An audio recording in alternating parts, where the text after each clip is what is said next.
क्या आपकी जिंदगी में कुछ भी आपके अनुकूल नहीं हो रहा? क्या आपको ऐसा लगता है कि आप हर मोड़ में असफल हो रहे हैं?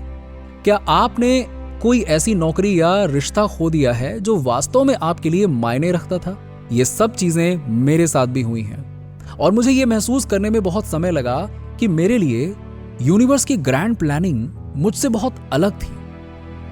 कुछ समय पहले मेरी जिंदगी में सभी चीजें अच्छी चल रही थीं और मैंने मान लिया था कि बस अब तो मेरी जिंदगी मेरे प्लान्स के हिसाब से चलेगी। लेकिन तभी जिंदगी ने ऐसी करवट ली कि देखते ही देखते जो सब कुछ अच्छा चल रहा था वो एकदम से बिखरने लगा और इसी वजह से मेरी निराशा हताशा में बदलने लगी और मेरे लिए कुछ भी सही नहीं लग रहा था। मैं फंसा हुआ महसूस कर रहा था, एक कैदी की तरह जिसके पास बाहर निकलने का कोई रास्ता ही नहीं था। मुझे समझ में नहीं आ रहा था कि मैं क्या गलत कर रहा हूं और पता नहीं क्यों मेरी जिंदगी औरों की तरह स्मूथली नहीं चल रही थी। लेकिन अंततः चीजें मेरे लिए फिर से बदलने लगीं और मुझे यह विश्वास करना सीखकर कुछ उत्तर मिले कि यूनिवर्स ने मुझे आखिरकार सबसे उपयुक्त रास्ते पर डाल दिया है। अपने जीवन को बेहतर बनाने की प्रक्रिया में मैंने जो पहला कदम उठाया था वो था लॉ ऑफ अट्रैक्शन और मैनिफेस्टेशंस के कॉन्सेप्ट्स को अच्छी तरह से समझना। और फिर मैंने जैसे जैसे अपनी जिंदगी में कुछ महत्वपूर्ण बदलाव किए, ब्रह्मांड ने मुझे संकेत दिखाए कि मैं सही रास्ते पर हूं। यदि आप मेरी अब तक की कहानी से रिलेट कर पा रहे हैं तो जान लें कि आपकी कथित असफलताओं और मिस फॉर्च्यून के पीछे एक अर्थ है। कभी कभी जब हम समर्पण करते हैं और ब्रह्मांड को बताते हैं कि हमें उस पर भरोसा है कि वो हमें एक नई जगह पर ले जाएगा, तो चमत्कारी चीजें घटित होती हैं।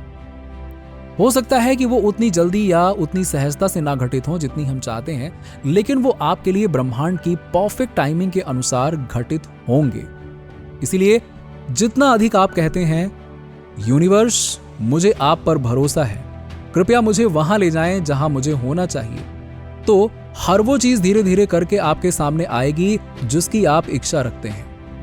एक दिन आप जरूर उस प्रकाश को देखेंगे और ये आपके दुख, हताशा और निराशा की सुरंग के अंत में प्रकाश होगा।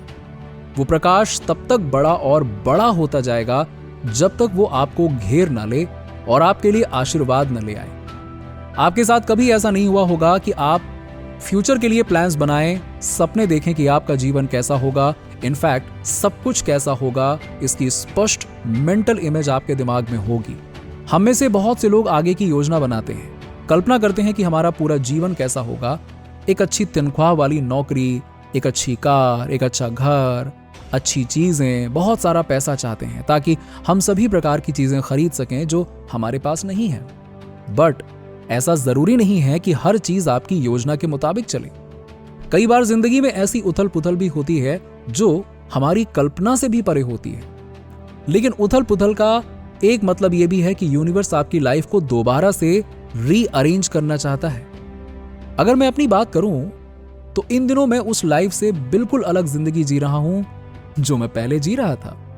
यूनिवर्स की ग्रैंड प्लानिंग मुझे पूरी तरह से एक नई जगह पे ले आई है, लेकिन मैं वास्तव में इसके साथ कंफर्टेबल हूं और इसे संतुष्टिदायक भी मानता हूं। तो बस आज के वीडियो में मैं आपके साथ वो कुछ टिप्स शेयर करूंगा जिसे आप अपनी मैनिफेस्टेशन जर्नी या अपनी लाइफ में अप्लाई कर सकते हैं, खासतौर से तब जब चीजें आपके हिसाब से ना चल रही हों। Number 1, accept. चुनौतीपूर्ण समय में शांति और स्पष्टता पाने की दिशा में स्वीकृति मींस एक्सेप्टेंस पहला कदम है।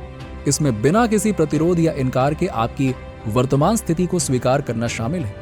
ये उस वास्तविकता को अपनाने के बारे में है जहां आप अभी हैं। ये समझना कि ये वो जगह नहीं हो सकती जहां आप होना चाहते हैं, लेकिन ये वो जगह है जहां आपको इस समय होने से बहुत लाभ होगा, क्योंकि आप हर वो चीज सीखेंगे जो आपको इन मुश्किल समय में कोई नहीं बताएगा। स्वीकृति का मतलब खुद को भाग्य के हवाले कर देना या समर्पण करना नहीं है, बल्कि ये जो है उसके प्रति समर्पण करने और स्वयं को तत्काल परिवर्तन की आवश्यकता से मुक्त करने का एक शक्तिशाली कदम है। अपनी परिस्थितियों को अस्थायी मानकर आप अपने आप को विकास और परिवर्तन की संभावना के लिए खोलते हैं। Number 2, grieve.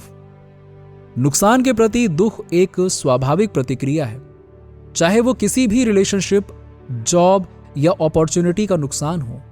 जो था और जो हो सकता था उस पर शोक मनाने के लिए खुद को जगह और समय दोनों देना भी कभी कभी महत्वपूर्ण होता है।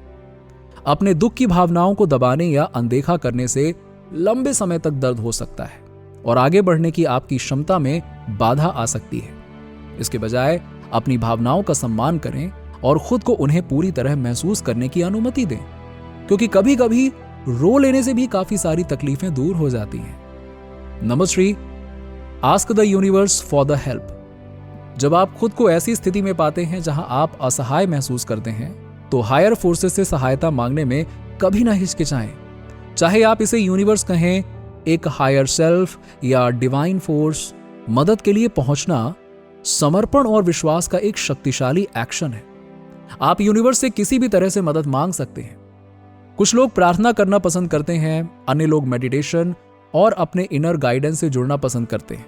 मेथड चाहे जो भी हो, जरूरी है ईमानदारी और खुलेपन के साथ समर्थन की अपनी आवश्यकता को व्यक्त करना। जब आप यूनिवर्स से मदद मांगते हैं तो आप स्वीकार कर रहे होते हैं कि आप जीवन की चुनौतियों का सामना अकेले नहीं कर सकते। आप अपने जीवन में अधिक ज्ञान और मार्गदर्शन को आमंत्रित कर रहे हैं, ये विश्वास करते हुए कि कुछ ऐसी अदृश्य ताकतें हैं जो हमेशा आपके भले के लिए काम करेंगे। नियंत्रण सौंपने का यह कार्य मुक्तिदायक और विनम्र दोनों होता है। इसके लिए इस विश्वास को त्यागने की आवश्यकता है कि आपके पास सभी उत्तर होंगे या सब कुछ स्वयं ही पता लगाना होगा। गाइडेंस के लिए ब्रह्मांड की क्षमता पर भरोसा करने के लिए धैर्यवान और खुले दिमाग की इच्छा की भी आवश्यकता होती है। आप जो उत्तर या समाधान चाहते हैं वो हमेशा आपकी अपेक्षा के अनुरूप या आपकी इच्छित समय सीमा पर नहीं आ सकते, लेकिन ओपन और रिस्पेक्टिव रहकर आप उन चमत्कारों के लिए जगह बनाते हैं जिनकी आपने कल्पना भी नहीं की होगी। नंबर 4, ऐसे संकेत मांगें जिनसे पता चले कि यूनिवर्स आपकी मदद कर रहा है। ब्रह्मांड से संकेत मांगना आपके लिए यूनिवर्स की ग्रैंड प्लानिंग में आपके विश्वास और भरोसे को रीअफर्म करने का एक शक्तिशाली तरीका हो सकता है। उस सिंक्रोनिसिटीज, कोइंसिडेंसेस या सिंबल्स की तलाश करें जो आपके जीवन में अप्रत्याशित रूप से आते हैं। ये संकेत रिमाइंडर के रूप में काम करते हैं कि आप अकेले नहीं हैं और यूनिवर्स वास्तव में आपकी तलाश कर रहा है। चाहे वो रिपीटिंग नंबर पैटर्न को देखना हो या प्रोफेटिक मीन्स भविष्य सूचक सपनों का अनुभव करना हो, उन साइंस पर ध्यान दें जो ब्रह्मांड आपको भेजता है। भरोसा रखें कि ये संकेत आपको आपके उच्चतम पथ की ओर मार्गदर्शन कर रहे हैं। नंबर 5, दूसरों से अपनी तुलना करना छोड़ दें। अपने जीवन की दूसरों से तुलना करना केवल आपकी मैनिफेस्टेशन जर्नी को कमजोर करता है और आपके सेल्फ वर्थ की भावना को कम करता है। याद रखें कि हर किसी का मार्ग अद्वितीय होता है और जो बात किसी और के लिए उपयोगी हो सकती है वो आपके लिए नहीं हो सकती है। अपनी सफलता को बाहरी मानदंडों या सामाजिक मानकों के आधार पर मापने के बजाय अपनी यात्रा का सम्मान करने और अपने रियल सेल्फ के प्रति सच्चे रहने पर ध्यान केंद्रित करें। भरोसा रखें कि आपके लिए यूनिवर्स की ग्रैंड प्लानिंग आपकी व्यक्तिगत आवश्यकताओं और इच्छाओं के अनुरूप बनाई गई है। कंपैरिजन को छोड़कर आप अपनी मैनिफेस्टेशन जर्नी को अपनाने के लिए स्वतंत्र होते हैं और उन आशीर्वादों के लिए खुले रहते हैं जो विशिष्ट रूप से आपके हैं। अल्टीमेटली मैनिफेस्टेशन जर्नी को एंजॉय करना आवश्यक है। तो एक एक्साइटमेंट के साथ चीजों को अपनाएं, ये जानते हुए कि आपका हर कदम आपको आपके वास्तविक उद्देश्य के करीब ले जा रहा है। यूनिवर्स की ग्रैंड प्लानिंग पर भरोसा रखें और विश्वास रखें कि यह अपने सही समय पर मैनिफेस्ट होगा। उन संभावनाओं के प्रति खुले रहें जो आपका इंतजार कर रही हैं और रास्ते में आने वाले हर पल का आनंद लें। याद रखें, यह ब्रह्मांड आपसे प्यार करता है और आपकी समृद्धि के अलावा और कुछ नहीं चाहता। So take a deep breath and trust the process. नीचे कमेंट में बताइए कि वीडियो कैसा लगा। अगर आप हमारे चैनल पर नए हैं तो फटाफट ऐसे ही वीडियोस के लिए हमारे चैनल को सब्सक्राइब करके बेल नोटिफिकेशन को ऑन कर दीजिएगा, जिससे आपको ऐसे ही वीडियोस के अपडेट्स मिलते रहें सबसे पहले।